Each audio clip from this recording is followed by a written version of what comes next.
Ang Antingero Revolution 1897, Isidro Cabildo.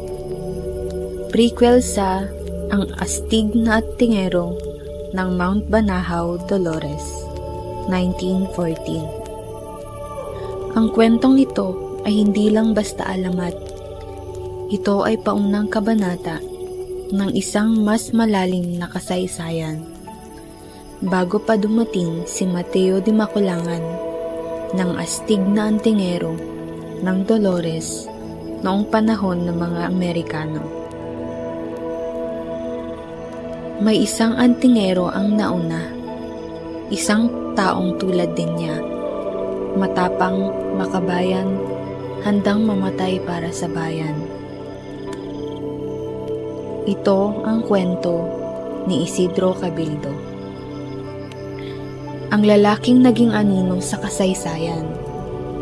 Ang lalaking sa bandang huli nahulog sa kadiliman. Pero bago natin siya husgahan, tandaan natin, walang nilalang na isinilang na masama. Taong 1897. Mainit ang dugo ng revolusyon. Sa mga bundok ng Quezon, panahon ng Katipunan. At isa sa mga kinatatakutang pinuno sa kabundugan ng Lukban ay si Teniente Isidro Cabildo.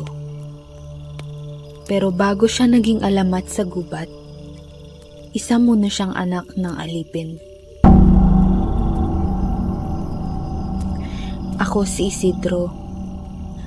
Ang ama ko'y isang magsasakang hindi marunong magbasa, pero marunong magmahal. Sapat na sana ang katahimikan ng buhay sa bukirin kung hindi lang kami ginawang parang hayop ng mga Kastila. Naalala ko pa noong 8 taong gulang ako. Tinuhog ng mga Guardia Civil ang palad ng tatay ko sa plaza. Ang dahilan, hindi nakabayad ng buwis sa simbahan. Habang umiiyak siya sa lupa, pinagtatawanan siya ng kura. At ako, hawak-hawak ang palakol sa gilid ng palengke, nanginginig sa galit. Doon nagsimula ang apoy. Lumaki akong bit-bit ang mga alaala ng pang-aapi. Sumali ako sa katipunan hindi para pumatay o maghiganti, kundi para ipagtanggol ang mga gaya naming walang boses. At sa bawat laban at bawat tagumpay, umusbong ang pangalan ko. Sa paanan ng Mount Banahaw, pinamunuan ko ang isang unit ng mga mandirigmang parang anino sa gubat. Mga guerrilla fighters. Mabilis, tahimik, walang kinatatakutan. Hindi pa kami nakatikim ng pagkatalo hanggang sa dumating ang araw ng pagtataksil. Ang matalik kong kaibigan, si Ramon, ang itinuturing kong kapatid, siya pala ang naging mata ng mga Kastila sa aming hanay. Ibinenta niya ang kinaroroonan namin kapalit ng pangakong posisyon at pera. At isang gabi, sa kampo naming itinago ng matagal sa bangin ng Tayabas, nilusog kami. 6 kami. Isang gabi ng massacre. Namatay sina Andres, Juan, Tibong, Nardo, lahat ng malapit sa akin. Binaril, pinugutan, pinaslang. Ako lang ang nakaligtas. Duguan, sugatan, umiiyak.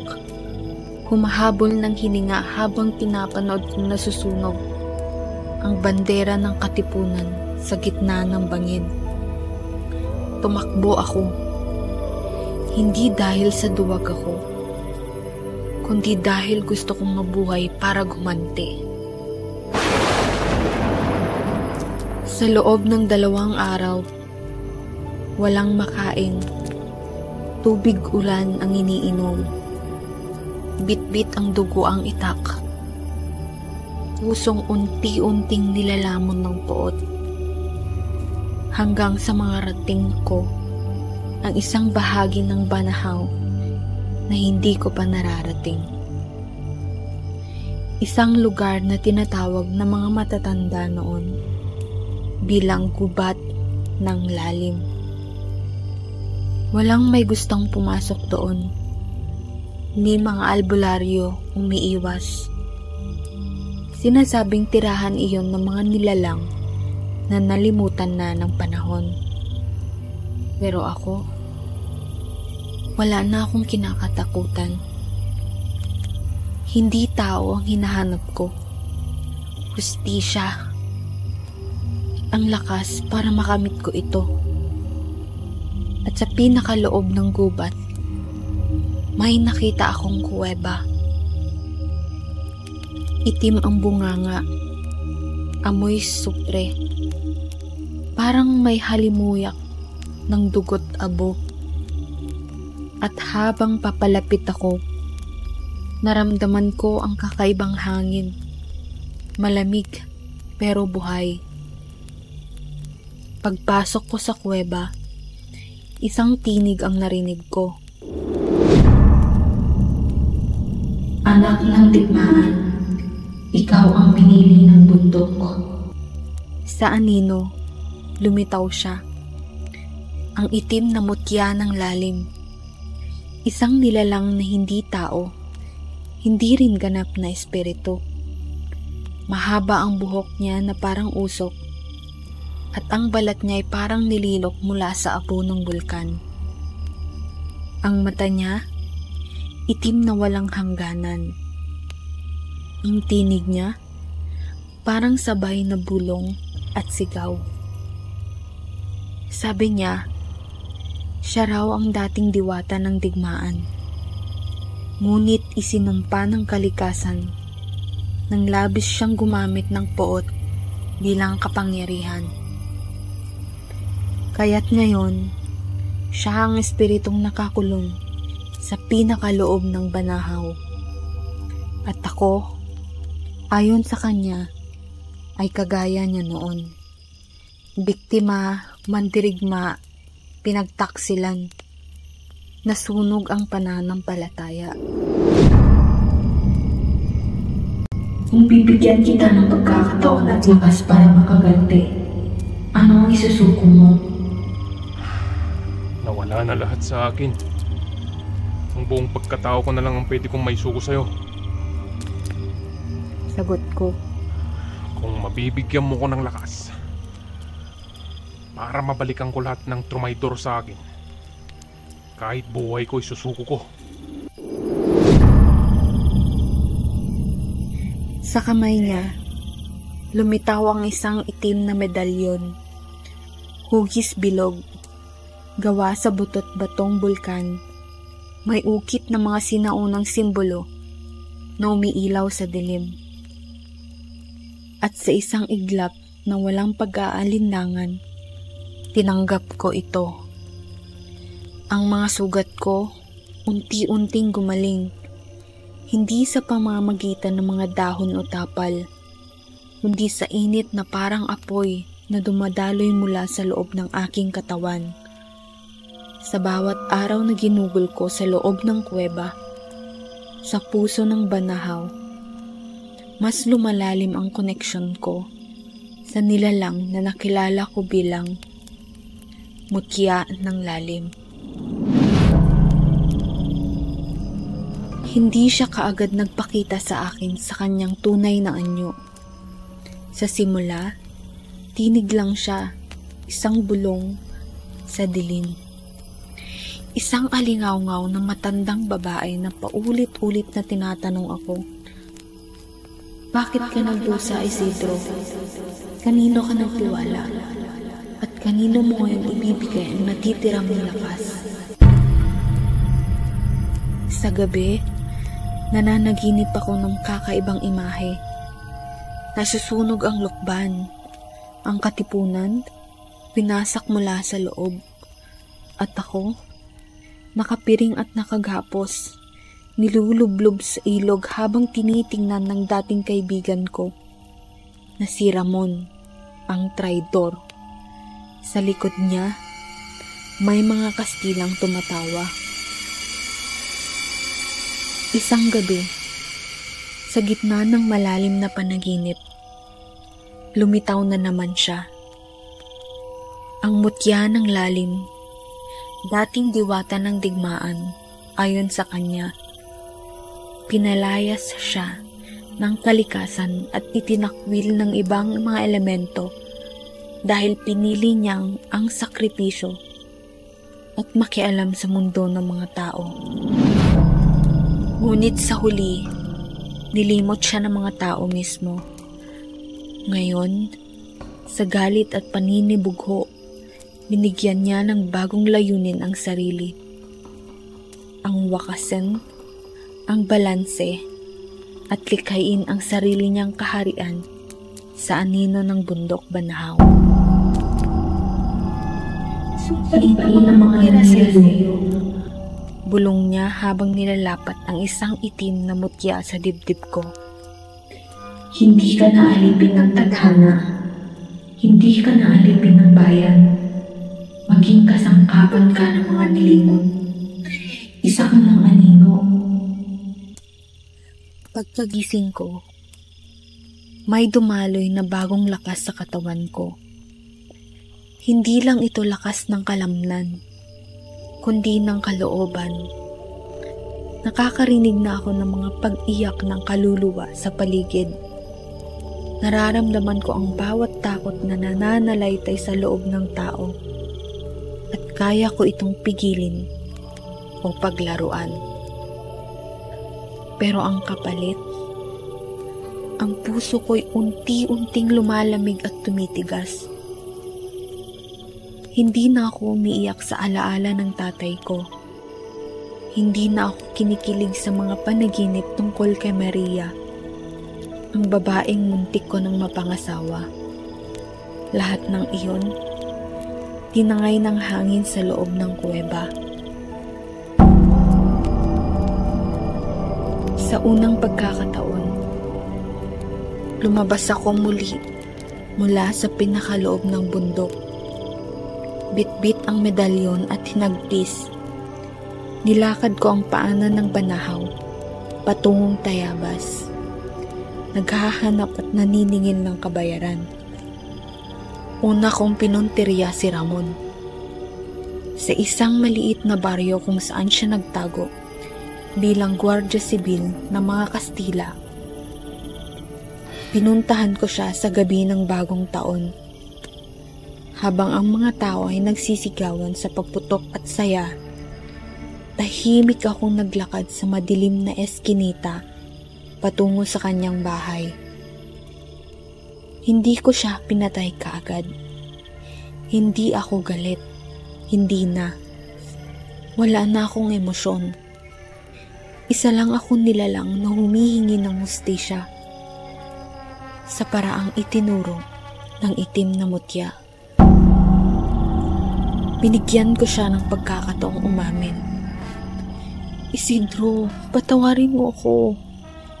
Nanginginig niyang sabi habang lumuluhod. Ngumiti lang ako.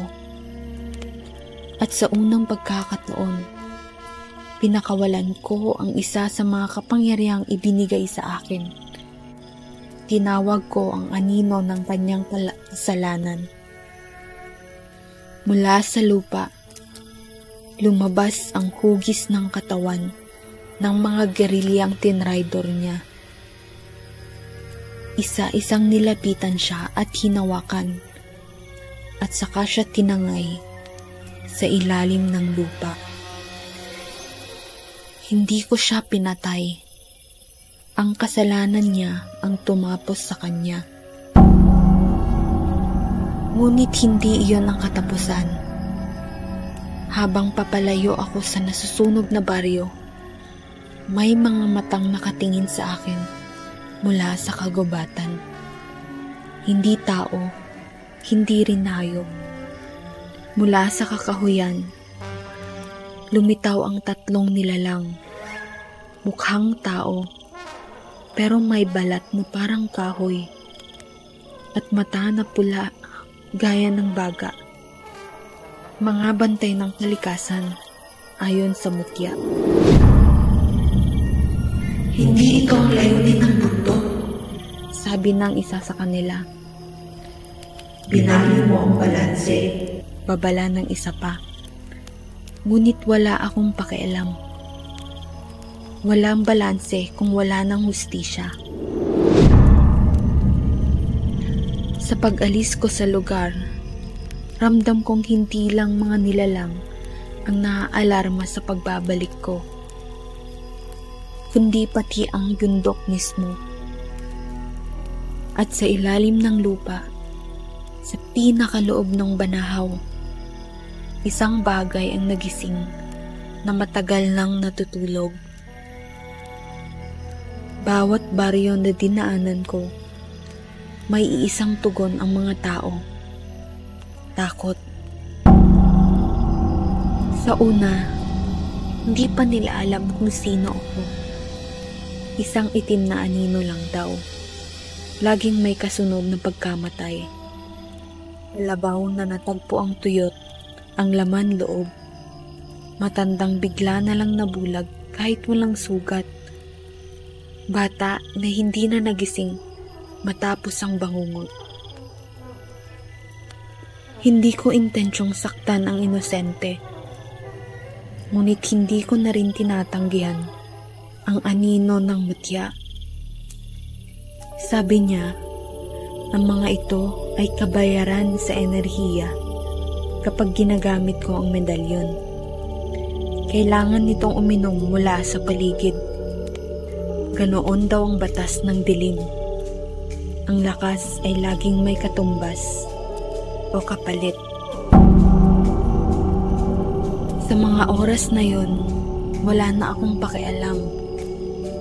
Kinain na ako ng paghihiganti. Lalo na tuwing sinasambit ko ang pangalan ng mga natitirang traidor sa katipunan. Sina Mariano, Teofilo, at iba pa. Nakikita ko silang nanginginig sa takot bago pa ako dumating. Marahil ay nararamdaman nila ako. O baka, tinuturo sila ng sarili nilang kasalanan. Doon ko napagtanto na ang medalyon ko, hindi lang panangga o sandata. Isa itong pinto. Sa tuwing ginagamit ko ito, may mas malalim na kapangyarihang bumubukas. Parang ako'y nagiging daluyan ng nilimot na galit ng bundok. Isang gabi, habang binabantayan ko ang sunog sa isa pang traidor sa Tayabas, may narinig akong tinig sa likod ko. Isidro. Paglingon ko, isang matandang babae ang nakatayo sa gitna ng abo. Hindi siya ordinaryo. Ang buhok niya ay parang sinabuyan ng abo. Ang balat niya ay parang bato na tumanda na sa ilalim ng araw. Sa mata niya, may liwanag na hindi ko kayang tignan ng diretsyo. Isa siyang babaylan. Kilala sa lugar bilang Auntie Sabay, taga Saria. Pero hindi siya gaya ng mga babaylang kilala ko noon. Siya ay may isang koneksyon sa Banahaw. Isang koneksyon na mas matanda pa sa katipunan. Binuksan mo ang hindi dapat buksan, sabi niya. Lumapit siya sa akin. Dahan-dahan, walang takot. At sa unang pagkakataon, naramdaman ko ang kaba, hindi takot. Ang mutya ng lalim ay hindi mo kaalyado. Isa siyang nilalang na walang mundo. Kinalaya sa mga diwata. Ginagamit ka lang niya unti-unti ka ng nilalamon ng kadiliman. Natawa ako. Pero hindi ko siya pinigilan. Ayaw ko lang marinig ang totoo. Sa bawat hakbang mo, Isidro, Dagdag pa niya. nagbubukas ang selyo sa ilalim ng bundok. Alam mo ba kung ano ang nasa ilalim ng banahaw? Mga nakakulong na engkanto at demonyo at iba pang mga nilalang na isinusumpa. At ikaw ang susi. Tumahimik ang paligid. Nawala ang usok. Nawala ang init. At naramdaman ko ang medalyon sa dibdib ko kumikirot. Parang sinusunog nito ang laman ko mula sa loob. Hindi mo na alam kung sino ka, hindi ba? Tanong ni Aling Sabay habang iniabot ang isang piraso ng salamin. Tumitig ako. At sa unang beses, hindi ko nakita si Isidro Cabildo. Walang mandirigma, walang katipunero, walang tao, kundi isang nilalang na may balat na parang kahoy, mata na parang siwang ng anino, at sa bawat hininga ay may abo, dugo. Muntik ko siyang atakihin, pero bago pa akong makagalaw, bigla siyang nawala. Parang usok na tinangay ng hangin. At naiwan ako mag-isa sa gitna ng mga abo at uling. Tahimik, walang kalaban-laban. Pagbalik ko sa kuweba ng banahaw, tahimik ang mutya. Pero ramdam kong mas malakas siya kaysa dati. Parang may galak siyang hindi maipinta. At sa kaibuturan ng bundok, naramdaman kong may isang bagay ang kumakaluskos. Isang bagay na matagal nang nakakulong sa ilalim ng selyo. At dahil sa mga ginawa ko, unti-unti na itong nagigising. Sa kalagitnaan ng dilim, sa pinakaloob ng banahaw, ay naroon ako. Hindi bilang tao, kundi bilang sisidlan ng isang bagay na mas matanda, mas masama, mas gutom, kaysa sa kahit anong halimaw o nilalang na alam ko. Ang bato sa dibdib ko, ang itim na medalyon, ay mainit na parang bulkan. Ang katawan ko, tila hindi na akin. Sa bawat galaw, naririnig ko ang ugong ng mga nilalang sa ilalim ng lupa. Parang ako na lang ang maharang sa kanila para tuluyang lumaya. Sa panaginip ko, bumalik si Aling Sabay. Hindi bilang tao, kundi bilang anino ng apoy. Sinabihan niya ako, Isidro, may isa pang pagpipilian bago tuluyang magsara ang liwanag sa'yo. isang lalaki ang pinakita niya. Nasa paanan ng bundok, sugatan, pero may amoy sa mga mata. Hinahanap ako. Mateo de Makulangan.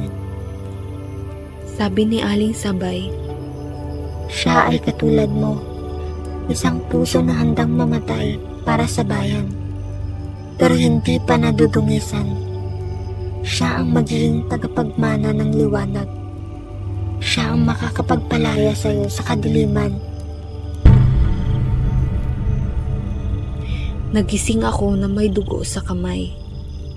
At sa harap ko, isang katawan ng kastilang praile. At daang-daang mga buto, mga katawan ng taong tila kahapon lang napaslang. Wala akong maalala. Hindi ko na alam kung ako ba ang pumatay o tuluyan na akong ginamit ng mutya bilang kasangkapan. Tumayo ako, lumabas ng kuweba. At doon, sa gitna ng masukal na bahagi ng gubat, nakita ko si Mateo. May apoy sa mga mata. Mga matang puno ng pag-asa at puno ng liwanag. Naalala ko ang mga sinabi sa akin ng matandang manggagaway. Ang tingin niya sa akin nag-aalab. Hindi maipinta. Masaya ko siyang binati. Sa wakas, Mateo, nagkita rin tayo. Pero yung boses ko, hindi na tao. Malalim at parang punit-punit. Hindi ko maigalaw ang katawan ko ayon sa kagustuhan ko. Tumingin ako sa paligid. Hindi na ito ang bundok na kinakalakihan ko. Siguro maraming taon na ang nakalipas. Wala na akong maalalang memorya sa buhay ko. Tuluyan na akong kinain ng dilim. At bago pa man ako hilaing uli ng kadiliman, sinambit ko ang mga huli kong kataga sa taong kaharap ko. Malapit na. Gigisingin ko na siya. At pag nangyari yon, mawawalang liwanag dito sa bundok na ito. Pumikit ako. At pagkatapos nun, bigla na akong naglaho. Ito ang alamat ni Teniente Isidro Cabildo, ang binansagang halimaw ng rebolusyon. Nilikha siya ng madilim na kasaysayan, ng pagtataksil, ng pagkamuhi. Hindi siya ipinanganak na masama. Isa siyang bayani na nawalan ng liwanag. At kung ako ang tatanungin ngayon at nalaman ko ang kanyang istorya, imbes na kamuhian mo siya, ay kakaawaan mo pa. Gusto mo ba ng mga ganitong kwento ng dilim? Mag-subscribe ka sa Dilaw na Kandila. Nagbabahagi ako ng ganitong mga kwento 3 beses sa isang linggo. Mga kwentong hango sa alamat, kasaysayan at tunay na karanasan. Huwag mong hayaang lumampas ang dilim nang hindi mo ito maintindihan. Hanggang sa susunod, at tandaan, lahat ng nilalang sa dilim ang may kwento sa liwanag.